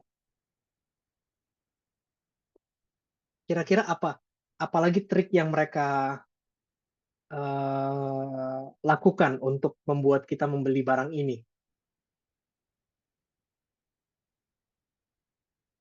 Oke, ini kesannya kayak vitaminnya tuh di-highlight banget, bener, oke. Kesannya kayak, wah vitamin C-nya 100% nih, gitu. Kayak vitamin D-nya tinggi juga nih, 30%, nice. Gitu. Oh gulanya, ini kesannya ya, jadi kita ada gini, gulanya rendah nih, 12 gram, cuma 1 sendok makan. Apalagi, ada lagi nggak? Gulanya di-highlight bahkan. Takaran saji satu sajian per kemasan, nice. Harusnya memang satu sajian per kemasan.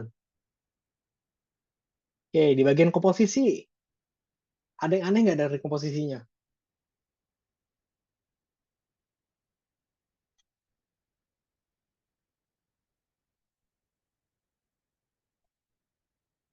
Aneh-aneh dari komposisinya? Komposisinya di sini,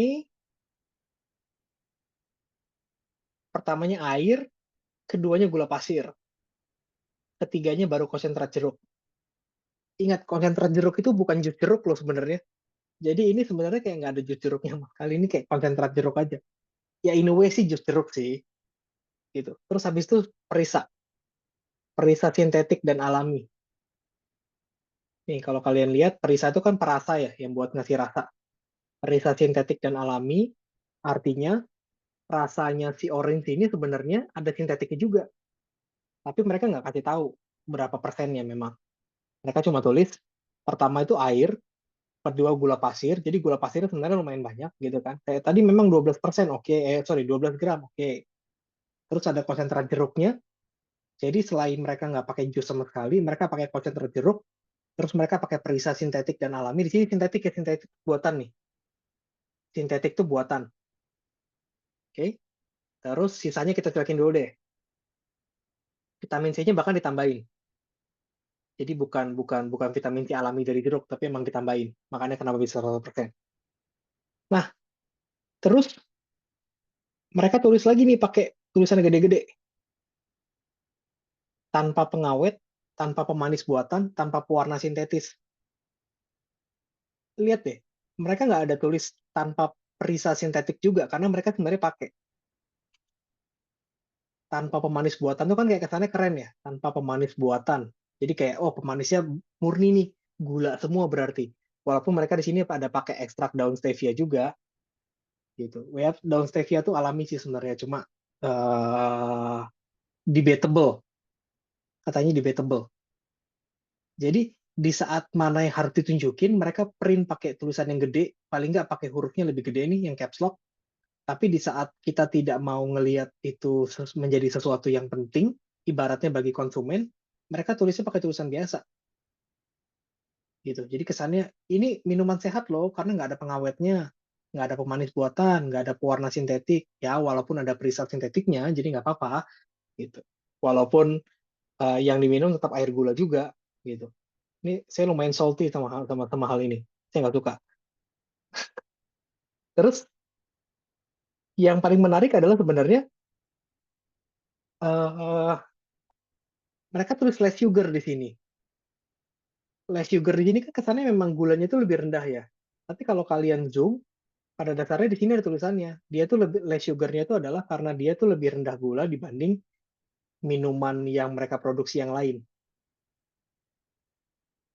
Gitu. Jadi sebenarnya kayak dibilang less sugar banget, nggak juga gitu ya. Kita yang minum tuh tetap air gula juga gitu. Dan mereka tidak tulis memang dan memang apa mereka nggak boleh tulis jus buah memang di sini, makanya minuman buah jeruk peras, karena memang pada dasarnya ini bukan jus, ini tuh minuman buah gitu. Terus di sini tulisannya adalah dia memang lebih rendah gula dibanding minuman yang diproduksi sama mereka juga, yang pada dasarnya gulanya memang lebih lebih lebih tinggi gitu.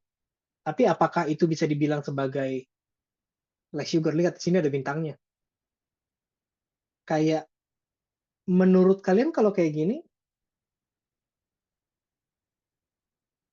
penipuan apa enggak?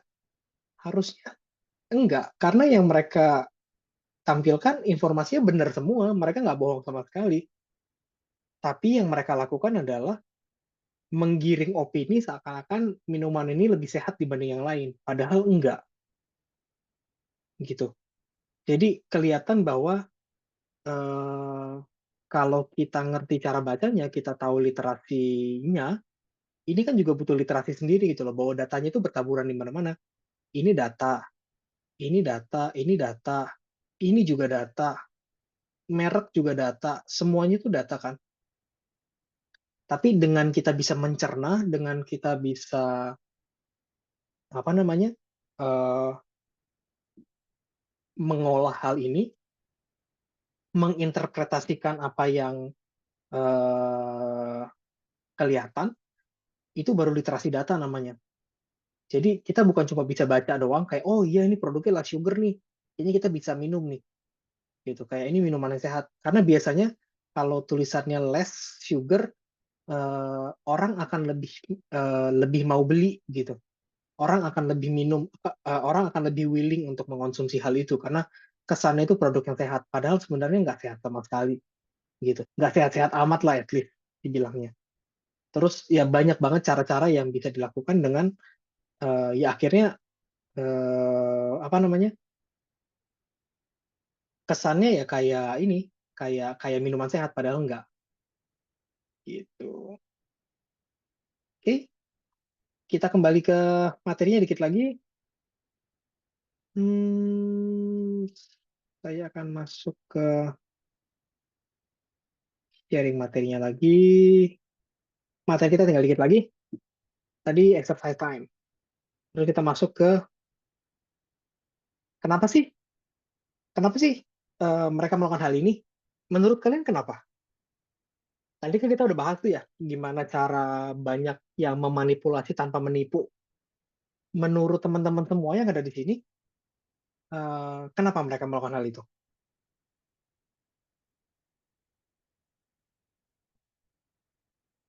Ada yang ini, ada yang mau nyoba ngasih pendapat?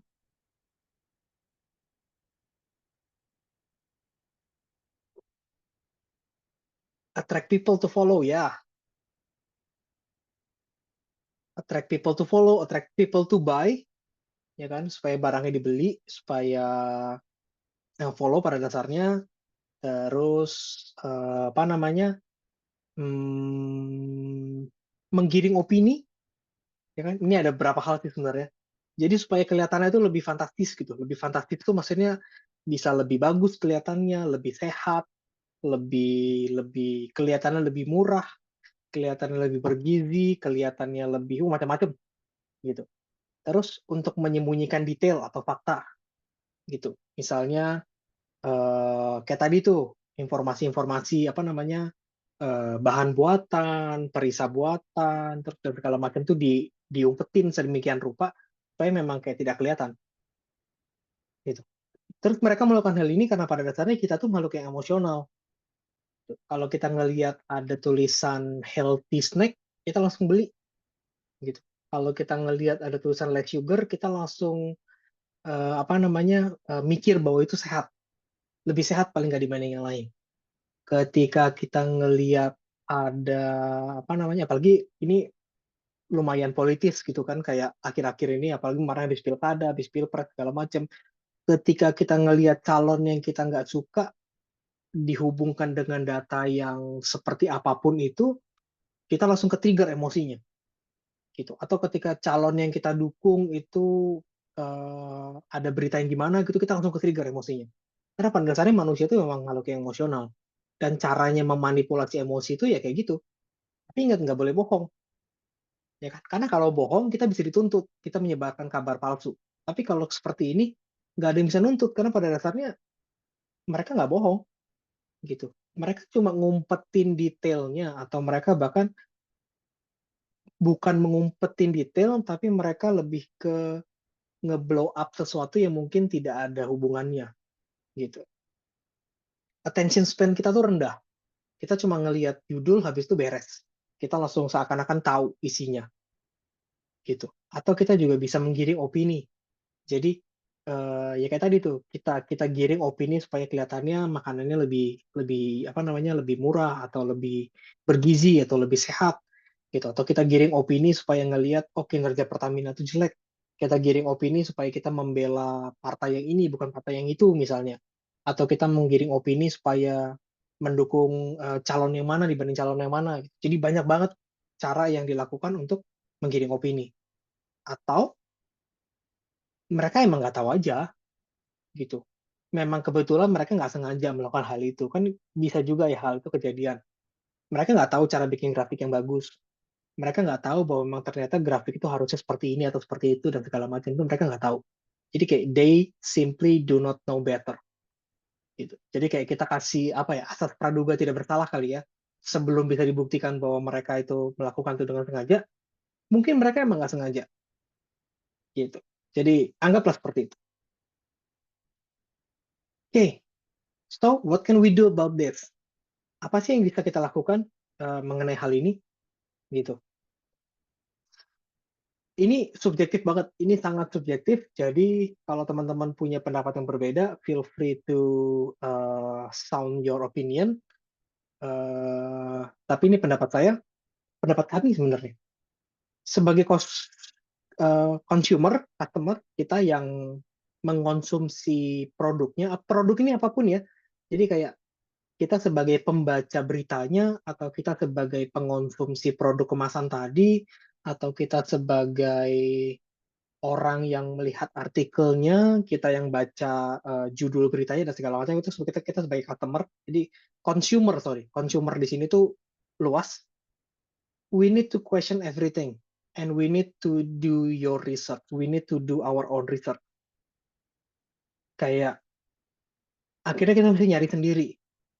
Kita mesti nyari sendiri gimana cara baca komposisi, kita mesti nyari sendiri gimana cara baca nutrition fact, kita masih nyari sendiri gimana cara baca grafik, kita masih nyari sendiri gimana cara baca takaran saji, kita masih mencari sendiri sukros, sukrosa, dextrosa, fruktosa, glukosa itu bedanya apa, kita mesti nyari sendiri. Yang penting kita mesti question everything, kita mesti mempertanyakan semuanya, terutama ketika itu sudah menggugah emosi. Jadi ketika misalnya ada apa namanya, ada berita misalnya, kayaknya kemarin tuh ada berita mengenai ini ya, apa namanya, biaya hidup eh, di Indonesia tuh kalau nggak salah 1 juta atau berapa lah gitu misalnya beritanya. Nah, ketika ada berita-berita kayak gitu tuh yang menggugah emosi, question everything. Yang kita pasti pertanyakan tuh sumber datanya dari mana, gimana cara mereka ngolahnya, siapa yang ngeluarin datanya, karena dari siapa yang ngeluarin datanya kita juga bisa mengira-ngira kira-kira intensi mereka tuh apa ngeluarin data itu gitu. Terus dengan kita tahu apa, kalau mereka tidak mau ngasih sumber datanya berarti nggak usah diikutin. Artinya mereka nyembunyiin sesuatu di situ. Karena seharusnya ketika mereka ngeluarin riset, mereka harus ngasih tahu juga datanya seperti apa. Gitu. Kecuali private research. Private research itu selalu debatable, uh, bisa dipercaya atau enggak kalau emang diluncurkan ke publik. Karena pada dasarnya, apa namanya, ya well dia private, jadi kita kayak nggak bisa tahu datanya banget, apalagi udah sponsor research. Jadi kayak satu lembaga riset disponsorin sama satu produk untuk melakukan riset terhadap produknya. Itu kita mesti question everything. Kenapa harus disponsorin? Kenapa nggak pakai lembaga independen misalnya? Dan hal-hal seperti itu. Sebagai customer, sebagai consumer, kita mesti melakukan hal itu. Karena we need to do our own research.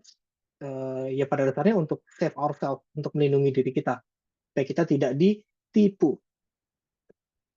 Nah, sebagai produser di sini itu macam-macam. Produser itu di sini bisa jadi orang yang memproduce datanya. Mereka yang ngeluarin, kita yang ngeluarin datanya, kita yang bikin grafik, atau kita yang bikin produk, kita yang bikin apapun itu, kita sebagai produser, kita harus kedepankan etik. Etika itu mesti dikedepankan karena pada dasarnya banyak yang tadi dilakukan itu, kayak tadi kita sudah bisa semacam pahami atau sepakati bahwa mereka nggak menipu sama sekali. Mereka tidak melakukan penipuan sama sekali. tapi etikanya perlu dipertanyakan, ya kan? Ketika sesuatu informasi yang mungkin penting itu diumpetin, sesuatu informasi yang tidak ada hubungannya dan mungkin tidak penting itu malah di blow up gede-gede, ya kan? Atau sesuatu informasi yang penting tapi tidak bohong itu malah diumpetin kecil gitu, kayak tadi tulisannya kecil gitu kan? Kayak, tapi sesuatu yang mungkin kayak less sugarnya dibikin lebih gede gitu misalnya, itu mereka nggak bohong, tapi etikanya perlu dipertanyakan. Jadi sebagai produser, menurut saya yang perlu dikedepankan itu sebenarnya etikanya. Karena aturannya mungkin udah jelas, tapi mereka melakukan manuver terhadap aturan-aturan itu sebenarnya. Jadi supaya kayak kelihatannya itu lebih sehat, grafiknya kelihatannya seperti apa gitu, diarahkan seperti mana gitu. Terus as a government di sini sebenarnya bukan cuma pemerintah, tapi orang yang meregulasi, tugasnya ya govern, tugasnya itu meregulasi gitu. Jadi bikin regulasi yang benar, ngatur yang benar, mesti ngawasin yang benar, ya tugasnya pada dasarnya gitu. Kalau tiga-tiganya ini dilakukan, mestinya literasi data itu apa ya? Ya kita nggak usah capek-capek sesegininya gitu loh. Kalau misal paling nggak yang etika dan governnya tadi itu dilakukan, sebagai consumer kita harusnya lebih nyantai karena pada dasarnya kita bisa percaya sama apa yang mereka sampaikan gitu. Tapi sayangnya banyak yang nggak kejadian gitu. Oke, eh terakhir mungkin summary kayak ala-ala acara manusia yang lain. Definisi itu ditaruh di terakhir, ya kan, ketimbang di awal, karena kami nggak mau kesannya itu cuma ngajarin sesuatu, sampai pengennya kita came up with the conclusion by ourselves gitu. Jadi kayak kesimpulannya itu kita dapatin sendiri. Jadi literasi data itu kemampuan, kemampuan buat membaca, memahami, menginterpretasi, dan mengomunikasikan data. Jadi ini tuh kemampuan yang sebenarnya bisa dipelajari.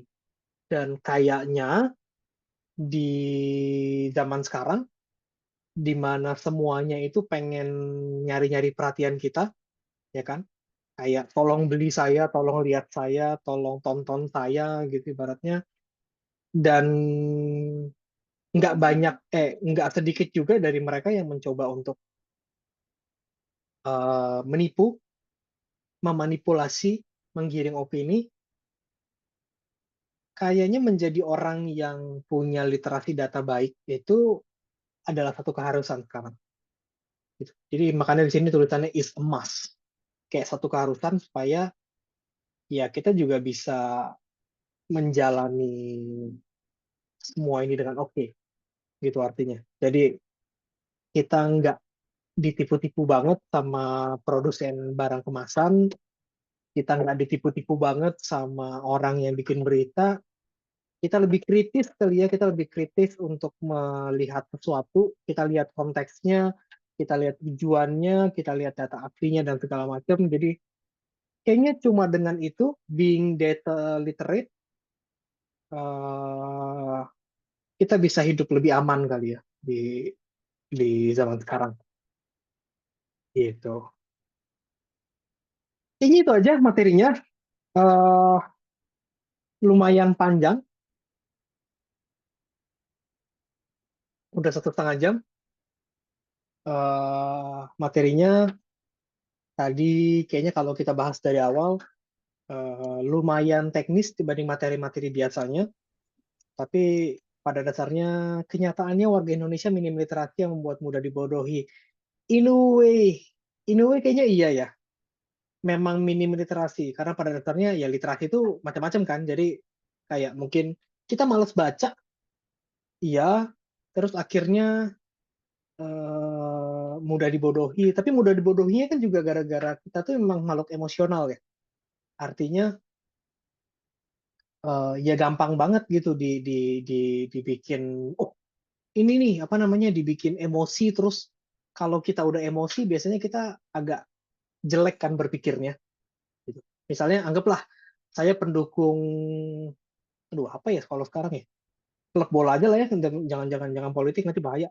Klub bola misalnya saya pendukung Arsenal misalnya gitu, terus ada orang yang ngejelek-jelekin Arsenal, saya langsung terpicu emosinya gitu.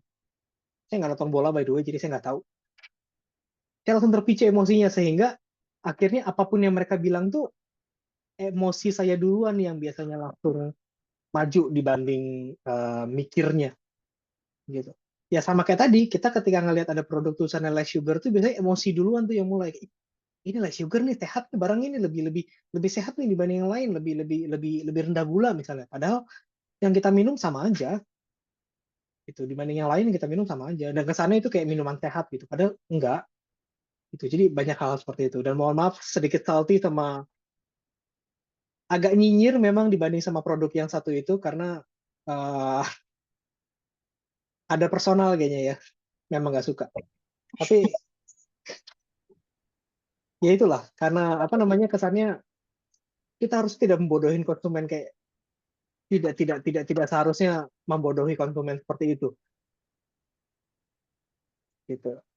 Ada lagi? Mungkin aku tambahin sedikit kali ya, Kak. Thank you Hmm, banget. boleh. Keren banget. Eh, Tadi yang pertanyaannya dari Novi ya, kalau nggak salah. Jadi sebenarnya secara tadi ya benar yang disampaikan oleh Kak Richard bahwa psychologically, secara psikologis kita itu memang makhluk sosial. Itu udah pasti. Yang paling sering yang mereka lakukan para produsen, para orang-orang yang bikin something itu, yang mereka ingin gugah adalah rasa emosinya. Yang mereka pengen trigger itu emosinya, bukan logikanya. Nah, em, jadi apa yang perlu dilakukan oleh kita gitu ya, oleh teman-teman dan juga masyarakat luas adalah bagaimana mengimbangi antara emosional dan logikanya. Jadi untuk kita bisa memutuskan sesuatu itu kan sebenarnya ujung-ujungnya adalah decision making kan. Hmm. Ketika kita mau makan something, kita tahu nih cara baca datanya gimana supaya the end of the day pada saat kita mau makan kita tahu oh oke, gue mau makan tadi produk A gitu ya, tapi gue tahu nih ternyata kadar gulanya sedemikian tinggi, ya udah berarti gue makannya yang nggak sering gitu, sekali sebulan gitu kan atau sekali 2 bulan. So um, apa mungkin itu yang like-nya, tapi apakah kita dibodohi? Sebenarnya nggak juga, karena mereka yang digugah itu adalah rasa emosinya, emosi kita untuk beli something. Jadi makanya ada kan istilahnya impulsive buying, impulsif apa. Nah, itu yang mereka trigger gitu. Karena mereka kenal, mereka tahu bahwa manusia itu adalah makhluk emosional. Jadi dengan kata-kata yang menggugah emosional itu menurut mereka kayak ya, dan dengan data yang benar gitu, dengan data yang apa yang ada gitu, mereka bisa bisa bikin kita jadi uh, membeli apa melakukan apa yang mereka harapkan. Gitu. Jadi memang PR-nya adalah bagaimana kita mengimbangi yang tadi mengedepankan, bukan mengedepankan, improve our data literacy. Itu sudah bisa dan itu proses ya. Jadi panjang banget ya kayak kalau misalnya kita Banget. mau mempelajari apa ya, berlatih sebenarnya, karena selama ini kita di-treat untuk menjadi impulsif kan.